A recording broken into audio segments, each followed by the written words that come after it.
দেখো তোমাদের দিদি ভাই কি করে। আমি বেগুনি চপ করছি।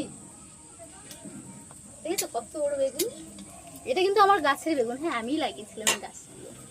বাবা, হ্যাঁ, তো এ কটা হয়ে গেছে। এ কটা না আগেরই, ঠিক আছে, মানে এর আগের দিন যে আমি এর আগের ভিডিওতে দেখেছো হয়তো, খিচুড়ি করেছিলাম, তার সঙ্গে বেগুনি করেছিলাম। এই কটা বেগুন ছিল, মানে রাত হয়ে গেছিল আর মেয়েও কান্না করছিল, জন্য ফ্রিজে রেখে দিয়েছিলাম, সেইটা করেছি। কিন্তু এটা আজকে মানে গাছ থেকে তুলেই করছি, ঠিক আছে।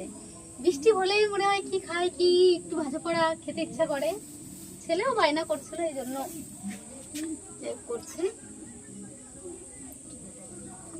তো অনেক বড় বড় বেগুনের চপ। দেখো গাইস, কত বড় বড় বেগুনের চপ। এর থেকে আর বড় পেলাম না, এটাই মানে গাছে ছোট ছোট যে ষোলো বেগুন বলে, সেই বেগুনগুলো দিয়েই বৃষ্টি দিনে এটাই ঠিক আছে। পুরো কালার, বিশাল কালার হয়েছে।